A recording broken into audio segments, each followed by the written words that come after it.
What's up, everybody? GC Live here, a Thursday episode of the show. We haven't said that in a while. We had a lot going on yesterday, getting reactions from prospects who were on their official visits. So did not get to a show yesterday, so we decided no better time than today to go ahead and get to it. What's up to everybody already in the chat? I see some of our usual suspects have realized that we were having a show today and have hopped on, so appreciate you guys coming in. If you're listening on the podcast after the fact, appreciate you then as well. Of course, we're always live, youtube.com/GamecockCentral. We're on Facebook. We're on Twitter at Gamecock Central as well. He is Chris Clark. I'm Wes Mitchell. This show is brought to you, as always, by our good friend Clint Hammond. Check him out, ClintHammond.com, ClintHammond.com, 803-771-6933. Again, that's 803-771-6933.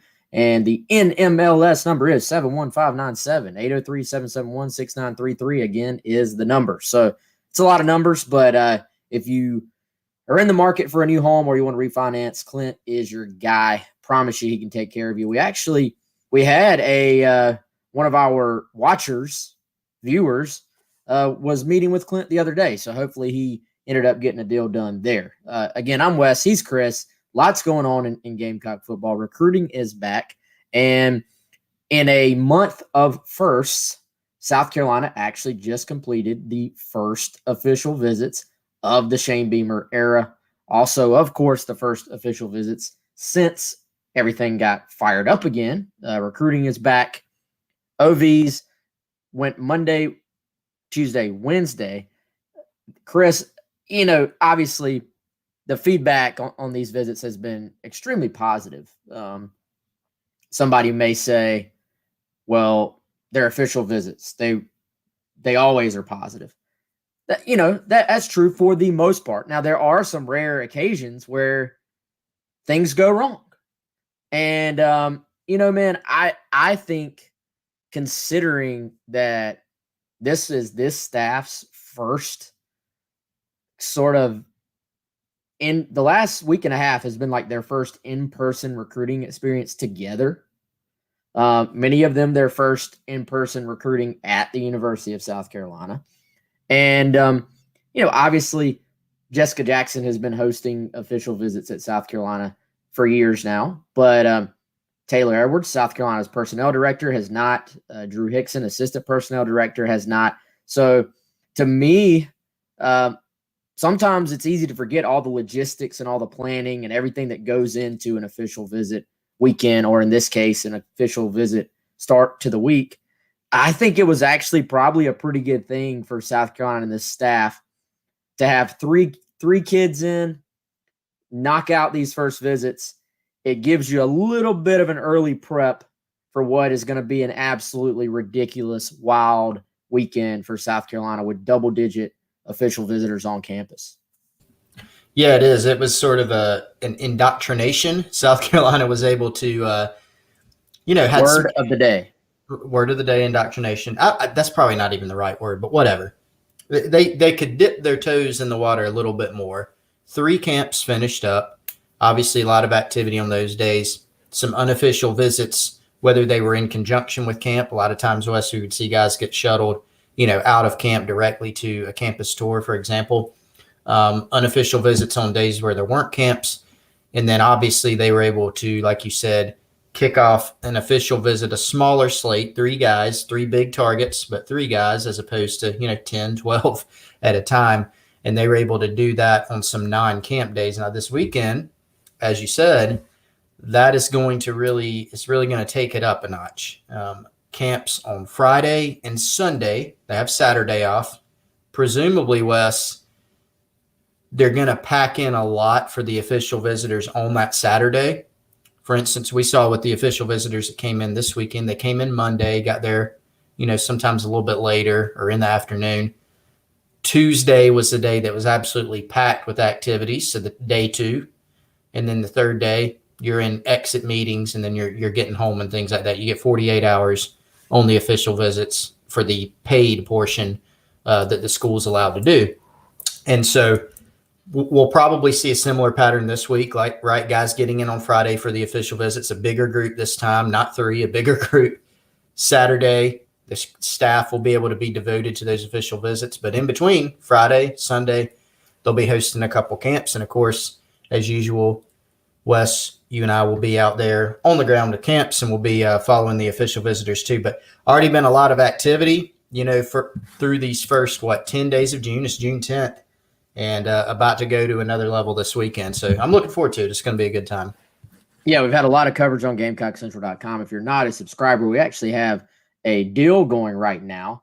You can get a free trial. New subscribers get a free trial from now until, I think it's August 10th. It's sometime in August. Visits 2021. So Visits 2021 is the promotional code for that.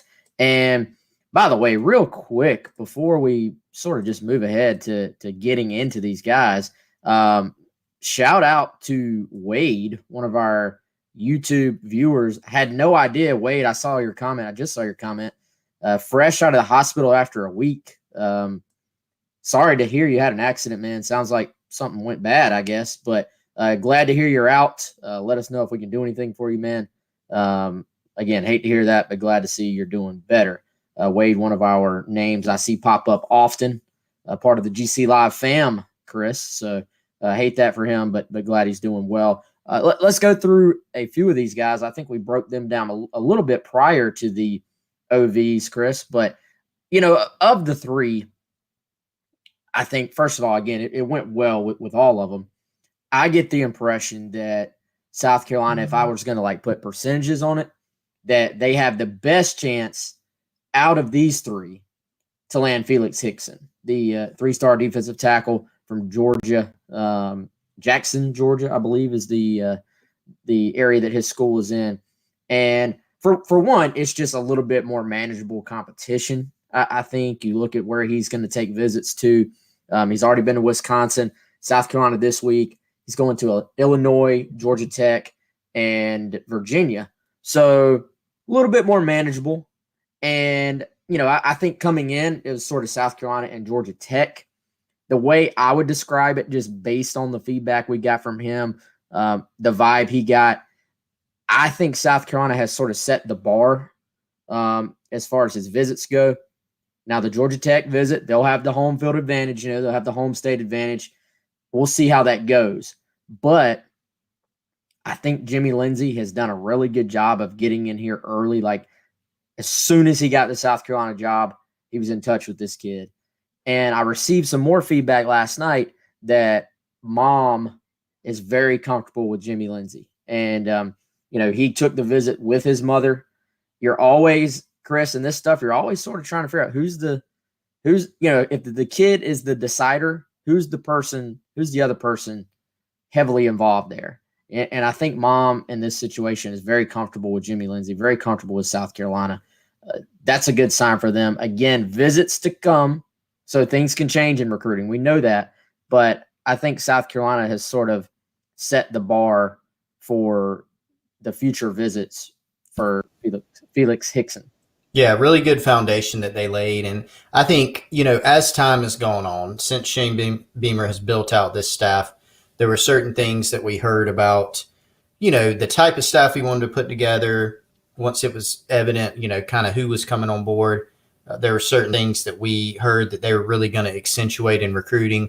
And there were certain things about individual coaches that we heard. And one that we knew, or that we heard with Jimmy Lindsey from some people that we trusted who knew him and kind of have observed him. Wes, I remember you talked to some guys who had actually been recruited back in the day by Jimmy Lindsey at some other schools.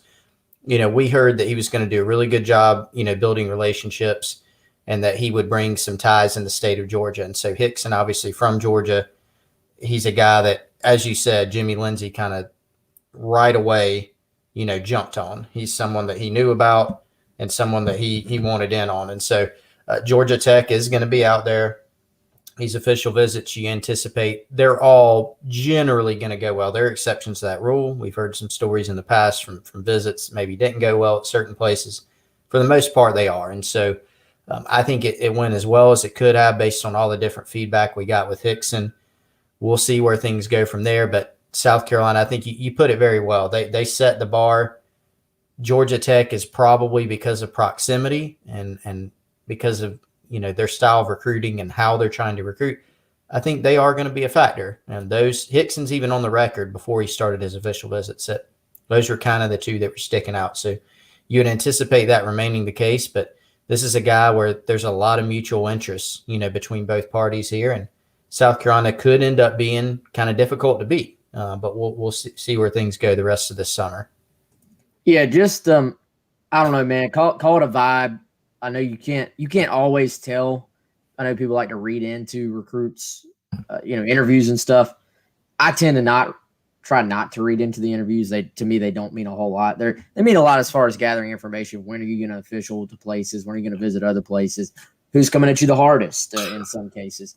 As far as like sort of going through a recruit's quotes and trying to figure out what it means, generally, in my opinion, not a whole lot. But I do sort of try to pay attention to a vibe that I get from a kid. How does he talk about his relationships at various places? And, in my opinion, again, and because it's backed up by evidence as well, Jimmy Lindsey has put South Carolina in a really good spot there. And I think this may come down to, as you said, proximity with GT versus chance to play in the SEC, with South Carolina. That's probably, two things there that each side, to me, that's both sides can probably boast a pretty good relationship with the coaching staffs. But South Carolina cannot contend. They can't move closer to the kid, and Georgia Tech's not joining the SEC. So those are two things that, but the other side cannot match in any way, Chris. Yeah, it's right. And so you're always going to assess that going in. I mean, each staff for South Carolina, they're going to know, hey, Georgia Tech has that in-state advantage. And the recruiting staff, to sort of zoom out and make a general point, and I think we've made it many times before, South Carolina's competition level that they're facing in recruiting has arguably never been tougher, right? There's not a lot of head-to-head battles with Clemson right now. Even when both of these programs, say 2010 to 2012, 2013, South Carolina didn't go head-to-head with Clemson as much as one may have thought. There were some, for sure. There are probably even less now for different reasons. But you look at, say, the state of North Carolina, Mac Brown, his recruiting staff there, they're much more of a factor than they were, say, 3 years ago, North Carolina was. So now you have to think about that. You also have to think about Georgia Tech for many years. Obviously, the state of Georgia, that's going to be a breeding ground for UGA, for Florida, for every SEC school, every ACC school, and even schools across the country are going to try to go into Georgia. Always has been, always will be. Georgia Tech, though, wasn't much of a factor simply because under Paul Johnson, they didn't bring a ton of recruiting juice. They ran the option when you look at that on offense. But even beyond that, the recruiting philosophy was just vastly different. Well, now Georgia Tech has actually made some waves. They created a little bit of buzz, and it's not on, Georgia, Alabama, Clemson level guys all the time, but it is more of those kind of guys that maybe they fall right below those boards, but they're still really good players, and they're still players that those types of schools can sign and South Carolina needs to sign. So it is a little tougher now, and so Hixson's a good example of that, to where some people may look at it and you go, Georgia Tech, South Carolina should definitely be able to beat them. Well, this isn't, 2016. Like, it's a little bit different of a recruiting dynamic right now with Georgia Tech in state. But there are things, Wes, like you said, that both schools have that the other school is going to have to kind of fight against. But for South Carolina, it'll be, they'll be selling the SEC, facilities, investment, brand new staff. They'll be selling all those different things. And I think they're going to be certainly a factor with Hixson until the end. I had a question on here from Will, who says, is there an advantage or disadvantage to doing an official visit in the quote off season instead of in the fall on a weekend with a home game?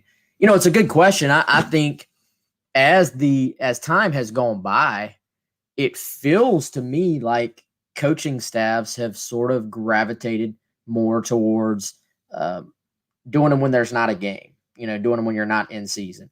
Certainly if a big time kid wants to come in for a game weekend, you're not going to tell them no. But if it's a situation where you have a little bit of ability to sort of maneuver when you bring a kid in, it seems more and more either right now, beginning of June, or, later in June, obviously, at some point in June, I should say, to be more accurate, but or after the season for these kids that either are going to commit right at the early signing period or commit the latter signing period.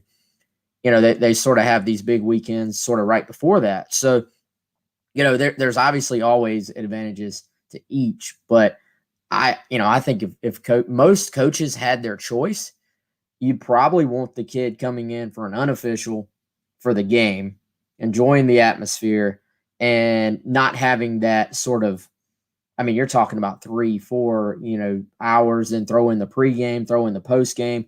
That's 3, 4, 5 hours, that's just taken up by the game for a kid. So with an official visit, like you said, even without a game going on, that middle day of a visit is just jam packed. You often hear of kids, they have a great time on these trips, but they're also very, very exhausted on Sunday or on day 3 in the case of the kids that were Monday, Tuesday, Wednesday, because there's so much packed in. So certainly you want to get that kid to experience your game day atmosphere at some point. So the disadvantage, let's say it's an out-of-state kid and he just really can't get to South Carolina unofficially. There maybe could be a disadvantage there to him not seeing your game day atmosphere. But I think coaches probably feel that the advantages outweigh that, and that you literally can mold that entire weekend schedule around that kid and showing him about your program. And the kids even there's like a checklist. There's a survey before the visit, excuse me, that they fill out about, do you like Skittles or do you like M&Ms? Do you like Snickers or do you like Three Musketeers? There's all these little things that are being customized for the kids. So it just gives you a little bit more ability to control the entire weekend, as opposed, shoot, man, what if it pours rain during the game? You don't want your official visitor just chilling in the rain all game. So then you have to, take them to the back somewhere. To me, it just gives you a lot more control. It does. And it does kind of depend on the situation in the school. Like you said, even, just to use obviously South Carolina as an example, makes sense. This is a Gamecock related show. You're going to look at certain guys, and for instance, you wouldn't say, let's say, that a guy is going to decide in August or September. You probably want to use your official now, right? Columbia is a pretty good place in the summer when your players are around. You can structure the visit around them. It's not a bad thing to do a summer official if you're South Carolina, but especially then you're going to want to use it. There are certain guys, you look at Ramon Brown, who we'll talk about more in a minute. He had 4 official visits on the books before the South Carolina one got booked. At that point, you're going, if we don't use one this summer, among other factors, if we don't use one this summer, maybe you get left out of the slate and then maybe you're out completely. So that's another instance. But the point you made about geography, even, I'll use another example. Ole Miss this year, they've apparently gone a little bit more to where they're not going to do summer official visits at least nearly as much. They're going to try to push most of theirs to the fall. And there are some different reasons for that. One being they're in on a lot of out-of-state guys. And the feeling is if you bring them in the summer on an official, maybe you don't get them back in the fall. And they feel like their best chance to sell to prospects is during game weekend because of how Oxford's structured, how they're doing things. They feel like game weekends for them are the best, especially this cycle. And so they're going that route. Clemson, South Carolina's rival, Dabo has, for a variety of reasons, he's never done the spring, summer official visits. They don't do it. His strategy is get guys in on unofficials. If they're interested enough, they'll come in on unofficials no matter where they're from, and then have them come back for an official later in the year. So a little bit of strategy there. Now, he's even admitted, Wes, that several years ago before they got going, they probably couldn't have done that. Now they can be a little bit more selective in recruiting. But, for the Gamecocks, Will Muschamp utilized the spring, summer official visits. They had some success with it in certain guys. Shane Beamer is certainly, as we're seeing, going to utilize that strategy too. And I think for a program like South Carolina, with where they're at, with Columbia, with the way things are, I think it's best to do it on an individual basis to where you can say, hey, maybe this kid wants to do an official during the season. If so, let him do it. Maybe it's better for us if we push for a summer official. And as a coach and as a staff, you can kind of individualize those things and have all the options at your disposal. Yeah, man. And I think, by the way, shout out to Jeremy. Happy birthday to one of our consistent viewers there on YouTube. Hope you're doing well, Jeremy. Hope you have a good birthday tomorrow, man. It's a good point about sort of, it depends on the kid. It depends on sort of their timing for when they want to make a decision. And it is sort of interesting. There's some Ole Miss connections to South Carolina, obviously, in that Matt Lindsay, who runs their recruiting now, was running South Carolina's recruiting for a minute there under Will Muschamp. So interesting that we saw South Carolina as soon as June officials were available. They sort of said, we're going all in on this.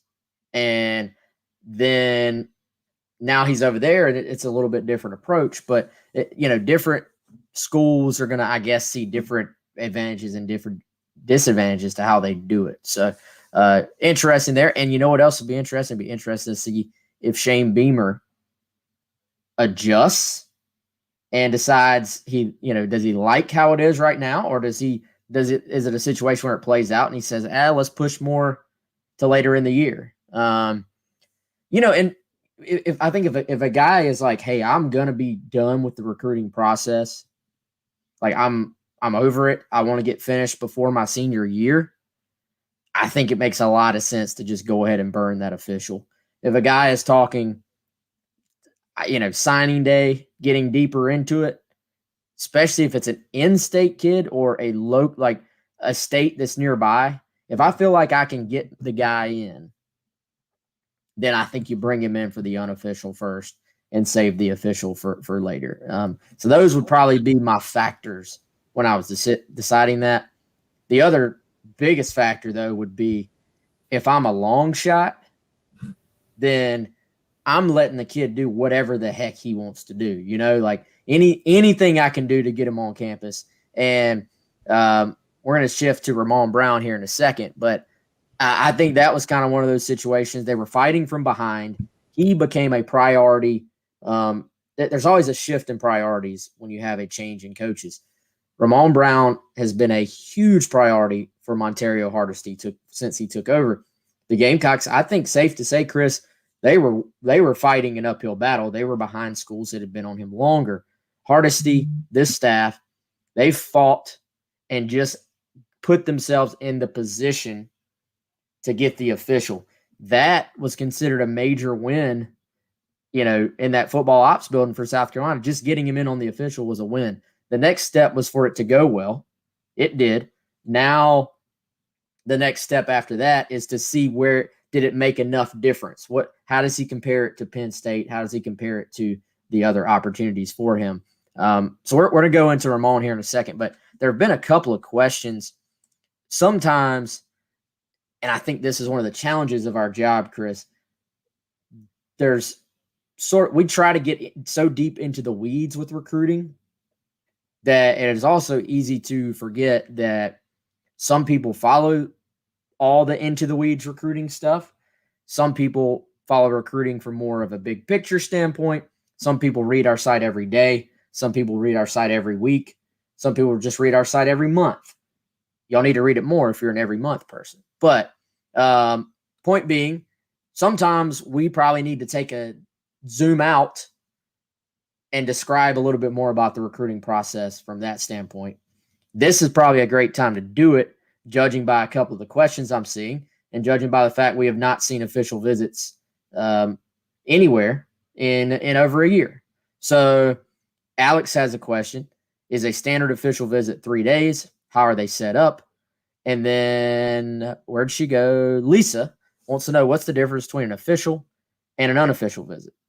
So first of all, official visits are limited to 48 hours. Now, time it's quote 3 days, because you sort of have a situation where you can do the 48. So let's say, for example, Friday, you come in Friday night, then most of Saturday, then you leave either Sunday morning or Sunday afternoon. So if you're a recruit, that's over the course of 3 days, but it is a 48-hour window that you're on campus. So all of them have to be limited to that 48-hour span. As far as unofficial and official, the biggest difference is that the school can pretty much pay for everything. They can pay for travel. They can pay for a family member to travel as well. They can pay for the food. Pretty much it's, to an extent, to a limit, there's a certain limit on it. It's all inclusive. Unofficial visit, you can do a lot of the same things, but essentially you're limited in the school not being able to pay for it. The prospect or the prospect's family has to pay for everything in that situation. So you back with us, Chris? Yeah, man, I'm here. I had to adjust my lighting a little bit. So I had to pop you on the big screen there and let you take the bulk of the credit and attention on the show for a second. But does that, for you, Yeah. does that sum it up, I guess, as far as the big picture, the difference here?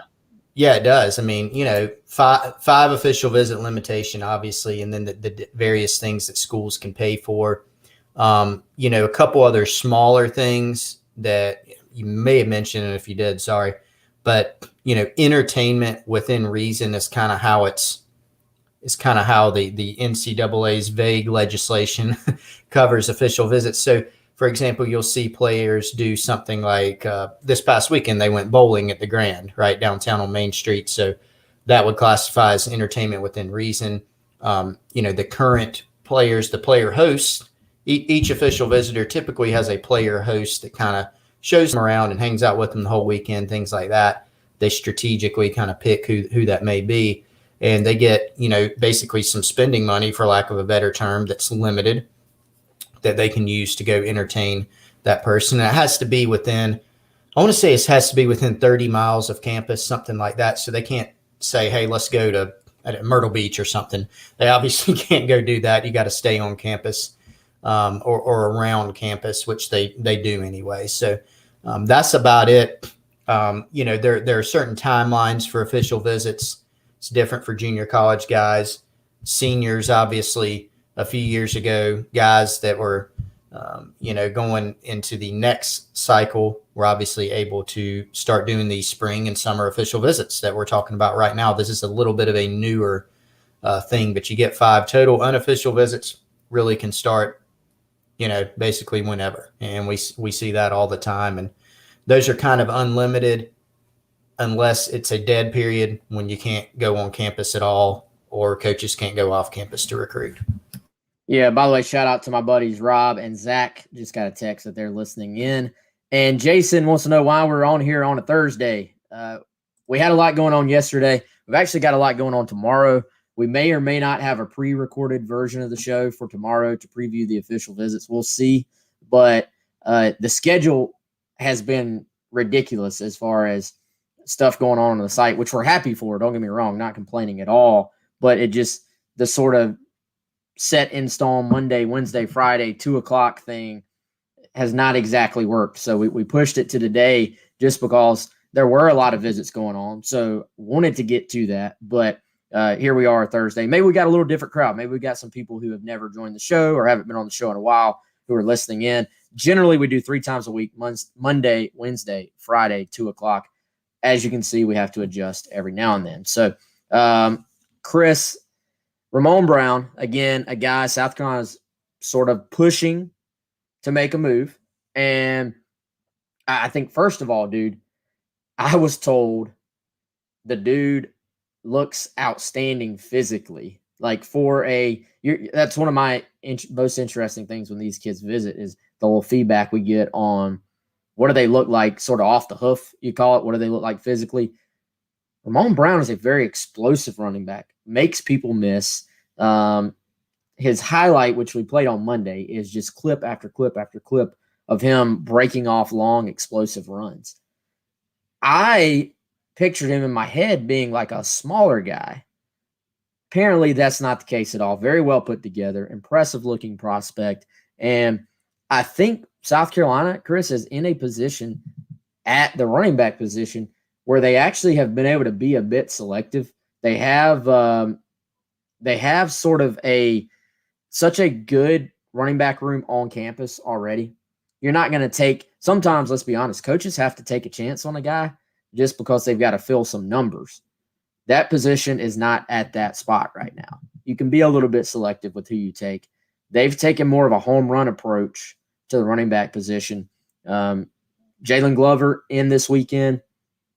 I think we both are really big fans of his game. Big time prospect, in my opinion.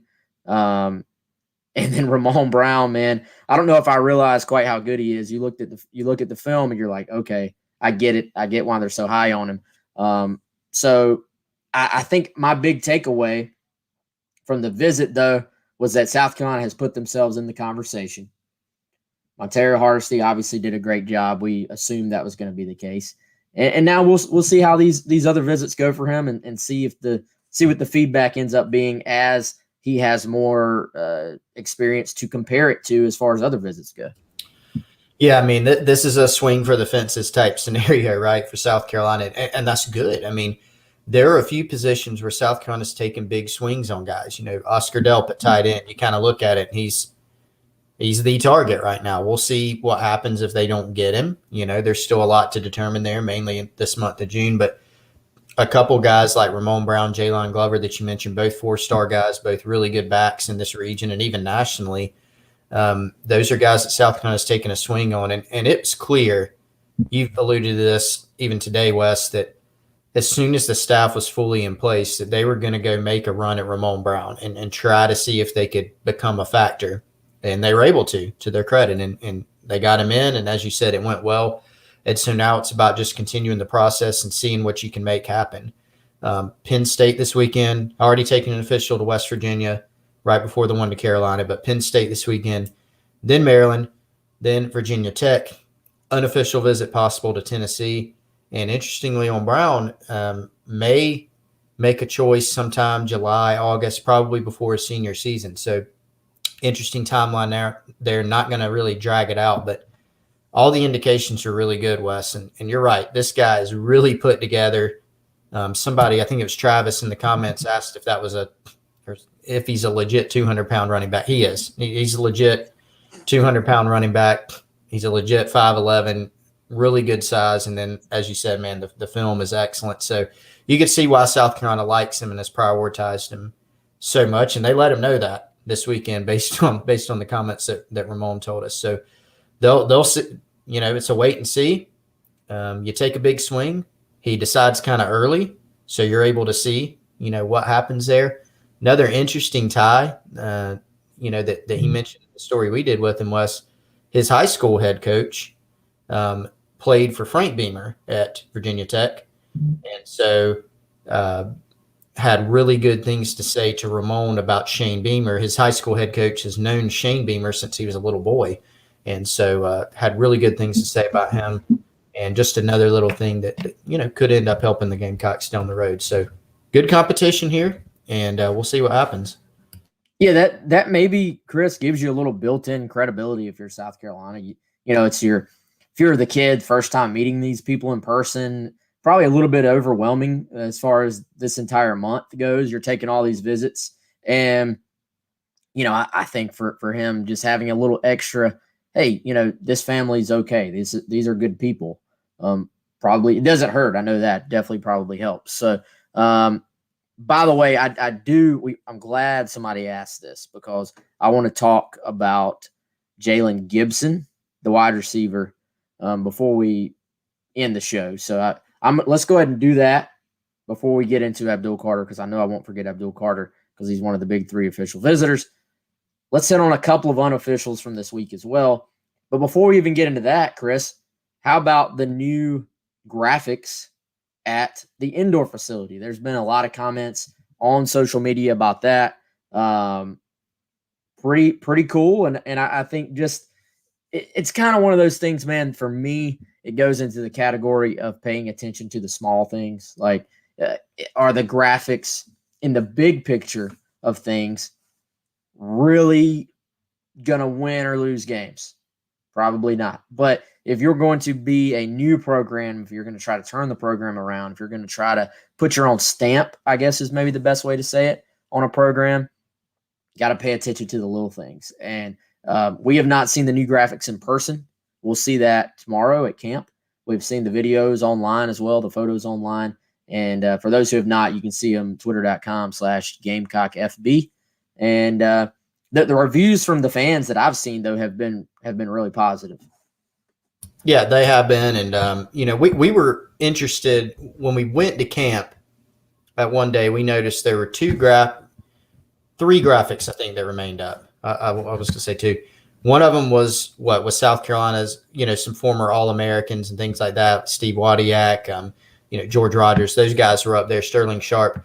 And then another one was, a collage of some former players. And so we were kind of wondering, hey, what's going to go up here? And, they put up some really cool graphics, redid, one with Mike Davis and a bunch of former really good players, a Forever to Thee banner. But then we saw some of sort of the, I don't know, what would you call them, Wes? Some of the, program kind of, what's the word? Motto. I was going to say themes. I can't quite get the word, but just some of the themes that they want to. We'll keep thinking about the word. We need a thesaurus on the show, but it's old is what it is, man. Like in the brain. I gotta say, the worst part of getting old is not being able to think of a word. Like the physical part sucks too, right? But when your brain knows the definition of a word, but will not go into the catalog and find the word for you, that pisses me off a lot. It's one of my pet peeves. I get so mad. You're exactly right. And I'm it's kind of throwing me off right now because I literally can't think of the word and I know it. But, trust, gratitude, a couple of these sort of tenets of the program. That's still not the word I want, but that's close. A couple of the things that Shane Beamer has talked about a lot. Core values, I think, is what I was trying to come up with.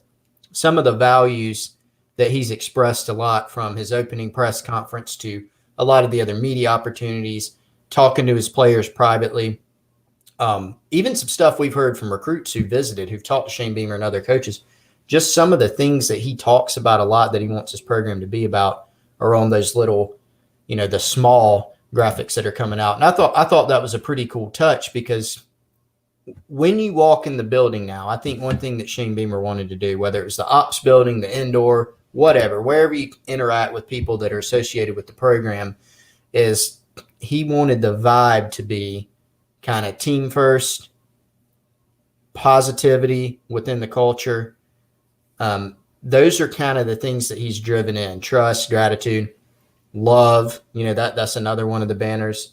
Above all else, things like that are really team focused and really positive. And now when you walk into the indoor, like you said, it doesn't dramatically it's not going to add wins to the total or whatever, unless it helps in recruiting, and then it will. But it's a different type of vibe, and it kind of matches, what he wants to do with the program. I do like that we have several people trying to help you out there, Chris. Mantra's a good one. Those are all good ones. Pillars. Slogans, principles, pillars. I was trying to come up. Core values is really what I was trying to come up with. That's not a hard word, but I couldn't come up with it. Yeah, it happens, man. Old age. I like pillars, the pillars of the program, the foundational pillars of the program. Hey, by the way, how wholesome. Mike Davis is one of my favorite follows on Twitter. This dude, you have no idea what's going to come out of his mouth on there. But how wholesome was it that he tweeted that picture of him talking about, I made the wall? Like that was pretty cool. That was a wholesome tweet, I thought, from Mike. And he seems to have renewed interest in the program. Like I don't want to speak for him, but it seemed to me like he was a little, maybe a little distant there for a minute. But I still want Mike to come on the show, by the way. Well, Mike, if you're listening, we'll give you a segment, man. I'm gonna have to. I'm a little bit like, I'm not mad at him, right? Because he's doing what's best for him. I'm kind of upset though a little bit. Oh, that he went to the Falcons? Yeah, I'm more upset at the Panthers for like letting him walk. But Yeah. I We didn't might think have that to was have. his fault, man. It's not his fault. What I'm saying, I'm not upset with him. I'm obviously not mad. I'm upset about the situation. And so if Mike does come on the show, I would love to have him. I'm gonna be a little sad. I might have to work through some things during the show if we have him on. But open invite, of course. Well, maybe he has a old Panthers jersey or an old Panthers card that he just doesn't want anymore, and he can hook you up with it, and you can put it on your wall. I agree with that. That's a really good That'd be perfect. point. But yeah, A good keepsake though. We'll remember what happened last year with if Mike does that for us. yeah. Shout out to Mike, man. I know he had a camp, I think a free kids camp in Atlanta area here recently. So happy for him, man. Happy for what he's doing. He was one of those original big time commitments for South Carolina. Getting him out of what, Stevenson, Stone Mountain, Georgia? Yeah, Stevenson High, Stone Mountain, Georgia. Big pickup back in the day for Whammy Ward. Probably Whammy Ward's biggest get as far as a personal recruiting battle. Yeah, I think. So that'd be fun to talk to Mike about that as well. And he was committed to Muschamp at one point at in Florida. That's right. The layers. Maybe that's why he didn't have much interest in the program for a minute there.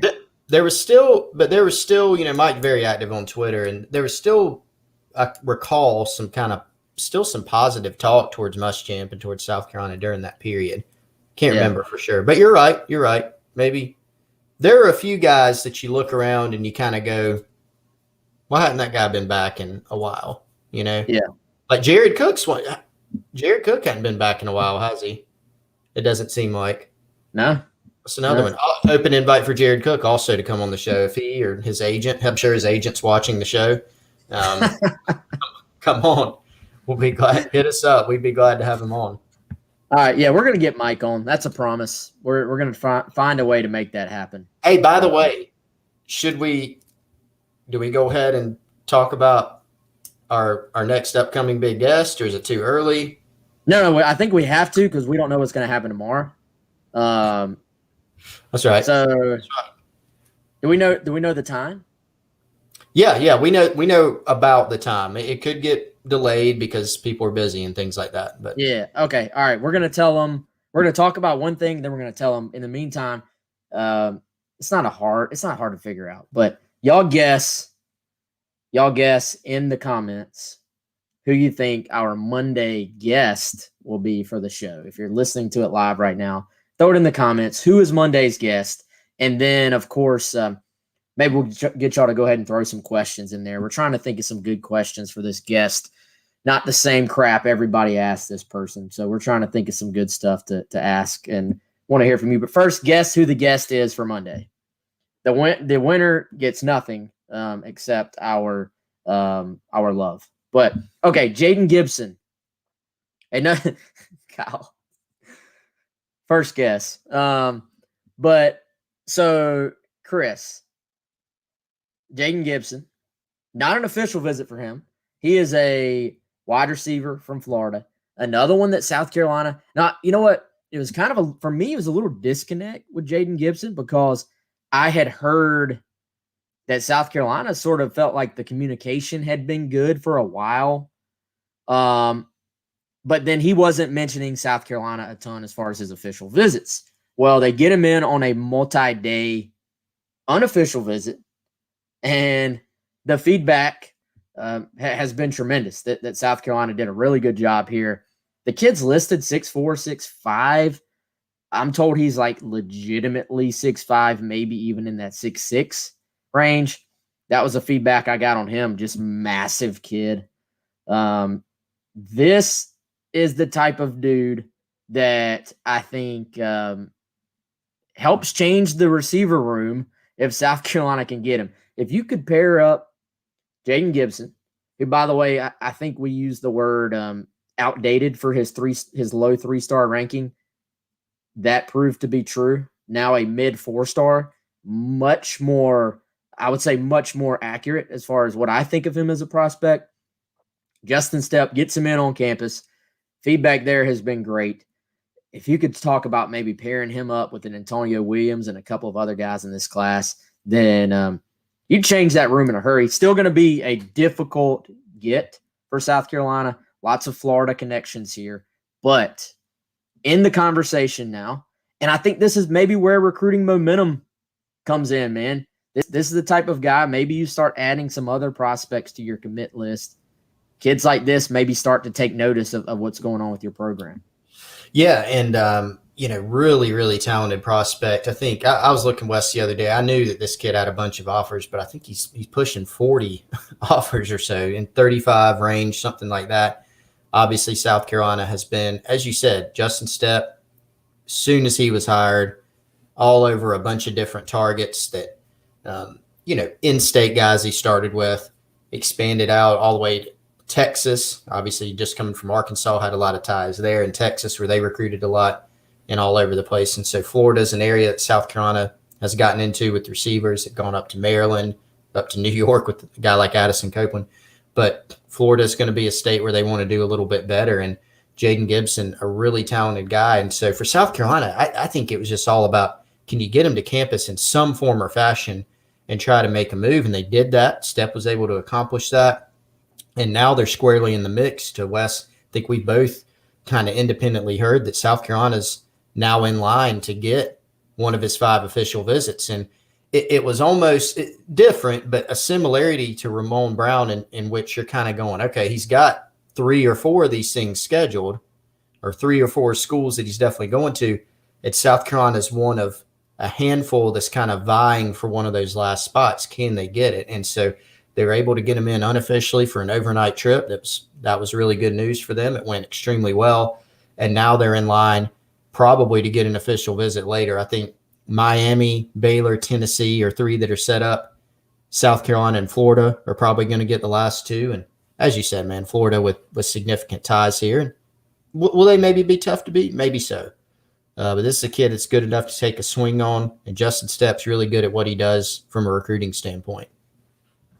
And man, we'll see if they can get that official visit and get it locked in. But if they do, I think all bets are off as far as him being a lock to Florida at that point. If the official visit takes place, now there are family ties here that will be tough to beat, but at the same time, sometimes if a kid just falls in love with a place, man, you can sort of almost you can sell the idea of, hey, do your own thing. You can create your own memories. You can create your own. You can have your own alma mater. It doesn't have to be the place that your family went to. So I think it'll be interesting if he follows through there and South Carolina gets that additional official, then watch out, because he's got a chance. And I think, throwing this film on real quick here, Chris, for those who are watching the video version of the show, I don't know if there's a guy on South Carolina's roster right now that can do what this kid can do. And that's just a pure size and athleticism standpoint, somebody that knows how to use that pure size. Again, I don't want to get the fans too excited over something that, maybe doesn't happen. But I know you posted on Gamecock Central, what's your dream class if you're a South Carolina fan? If you could put that size on the outside and Antonio Williams' quickness and big playability on the inside and the slot, that's probably the start of a pretty good receiving core. Yeah, and I mean, this is one of the areas where, I think you look at wide receiver and defensive back in particular. There are others, of course, but those are the 2 where you look at it and you say, from a talent standpoint, that's where you've got to make some hay in the 2022 class in terms of upgrading. Those are priority positions. And so Steps in on some good ones. He's in on some different types. Jaden Gibson is an outlier. He's kind of a unicorn in this class as far as what he can do, because he is so tall and rangy and has the hands, has the physical toughness, and will be a huge get. So South Carolina really put themselves in position to kind of, to go back to one of my overused phrases, now you have that seat at the table. Like, you're invited to the party, and now you got to kind of see what happens until the end. But a really talented guy, he can be a red zone guy. He can be an open field guy. Obviously really big, knows how to use his body. really intriguing prospect here.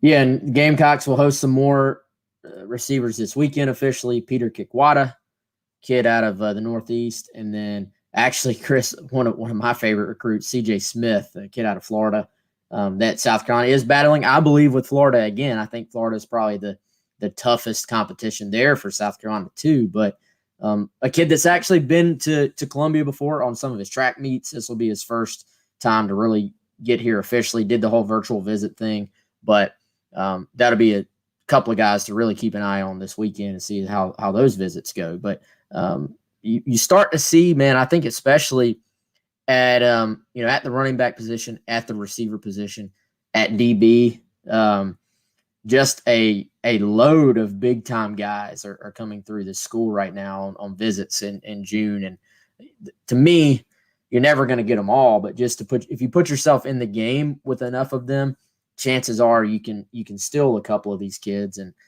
you probably have guys that are going to make immediate impacts, or at least have the chance to make immediate impacts at South Carolina. So yes, let's see. Kyle guessed it.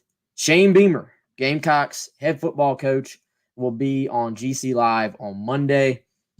Show is at 2:00. Is Coach coming in at 2:10, 2:15? It'll be about 2:10, 2:15, bearing in mind that busy schedule for Coach Beamer. So as close to that time as possible. We have to push it back a little bit if he gets tied up.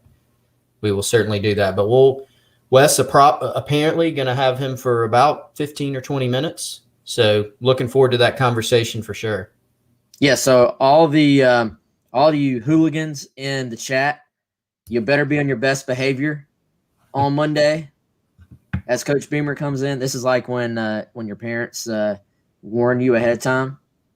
Got to be on your best behavior. But if anybody has any good questions, I don't want it just to be like a press conference. I'm hoping we can come up with some really unique questions. We'll probably talk some recruiting. I think he can, because he'll give some.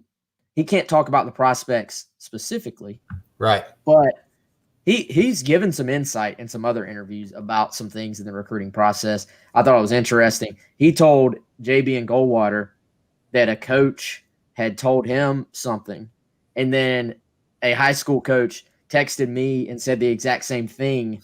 And that was that this was a coach that had been on campus many, many, many times before. And I've heard of this coach taking kids on visits for probably a decade plus, honestly. And this coach said that's the best hospitality that he's ever experienced on a visit to South Carolina. So, again, that was something Beamer shared on JB and Goldwater, which I thought was a cool little nugget. He didn't just give the, like, sort of bare bones coach speak type answer on stuff. That was an interesting little nugget. And but to hear that, to me means something because, like I said, this coach has been on campus many, many times under at least 3 coaching staffs now, 3 total head coaches. So interesting stuff there. All right, we're about to run out of time. Abdul Carter was the other official visitor. This one came up, but it was a little bit of a late addition compared to the other 2, which we had known were going to happen for some time, Chris. But first of all, we watched the film earlier this week. Good Lord. Big time linebacker. This is an SEC kid, right? I think sometimes I look and my instant thought is just like, that's an SEC guy. Particularly with either defensive linemen, offensive linemen, or linebackers. I put a lot of stock in just what's my initial. Oh, that's an SEC linebacker. This kid's an SEC linebacker. Kind of, I don't know what to think about his recruitment from a big picture standpoint. I don't think he really has any other officials locked in right now. Doesn't really seem to be looking at a decision anytime soon. But I'll tell you this, had a really good time. He was with his dad. His dad actually said that South Carolina set a bar that is going to be very hard for other teams to clear. Now, that means they can. It's possible. But as far as putting yourself in the conversation, in the game, again, all 3 visits were good, and Abdul Carter's was as well. Yeah, and I mean, this is a kid that it's been hard to get a sense of his recruitment. we knew back in the spring or earlier this year that he had taken a virtual visit to South Carolina. And you go, that's good. That shows at least some level of interest. But they did a bunch of virtual visits. They've done some with guys that they're not really involved with anymore, some guys that have committed to other schools even since then.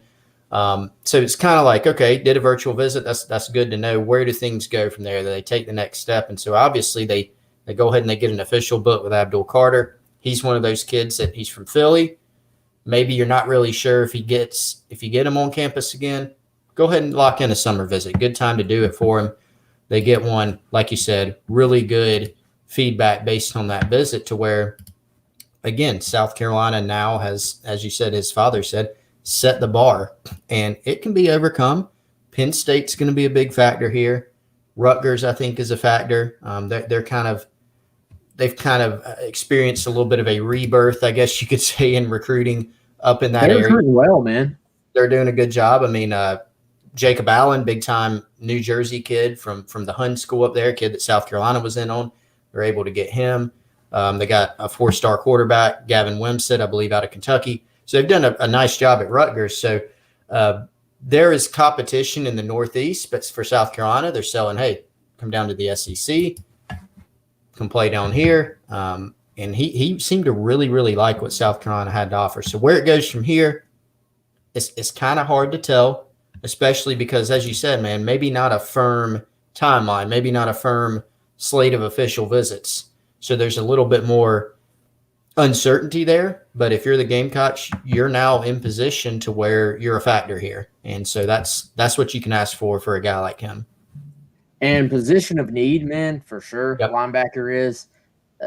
I don't know if we have a great feel for that spot at this point as far as who the most likely guys are to be in the class. So I think if you're a Carolina fan, listening, watching, reading, whatever, that's it's a good sign. Whether, who knows if they can sign him, but I think just to be in the game there is a good sign. And man, this guy on film, he can do it all. I think he can rush the passer a bit as well. Definitely brings the lumber. He's a guy that's a true SEC linebacker that the Gamecocks made a move with this week. So we'll see if they can hang in there and keep it going with him. So, all right, y'all, we're out of time.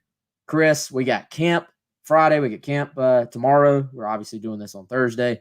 We're going to try to get some type of preview for the official visits on video, on audio.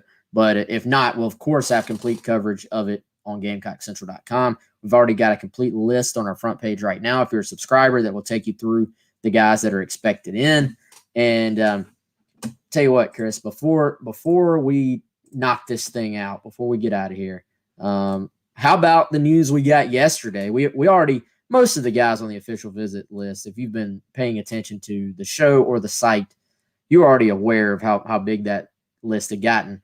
But Antonio Kite, a kid from Anniston, Alabama, 4-star, Rivals 250 member, another stud DB that Torian Gray has worked to get South Carolina in the mix with and worked to get him on campus. Another sort of, I would say right now, it's like a puncher's chance type thing, much like we're talking about with like Ramon Brown, Abdul Carter. Get him on campus, see where it goes, see what happens. They're not going to sign all these DBs that they're getting in, but dude, just it kind of reminds me a little bit of early Muschamp era where there was some excitement around recruiting and they were getting in a bunch of sort of new names. And, you reported Nick Cole coming in this week as well, another 4-star DB that was added to the list. So it's not just these guys we've already known we're going to be in, but they've continually been able to add some guys as well. Yeah, I mean, we'll have to go back and look at the list, but and a little bit of an unfair category / award I'm going to give out because at this position you have higher numbers than others. Torian Gray, I think, is leading the staff in number of 4-star prospects he's going to be bringing in. Now, a little bit unfair. Montario Hardesty, for example, at running back, you're going to sign, 1, maybe 2. You're not going to bring in 12 running backs on official visits that are whatever rating. But certainly you look at this weekend for Torian Gray, and he's got in, 3 3 4-star defensive backs. He's got Kawan Banks, who's committed at a 3-star, and then Javante McClendon, who's a high 3-star guy. And then you look through the rest of the list for the rest of the summer, and there's even more 4-star guys and talented guys. So a really good list. Cole and Kite, big additions there, and going to make this add even more interest, in my opinion, Wes, to an already big weekend. Yep, no doubt. Again, complete coverage, GamecockCentral.com.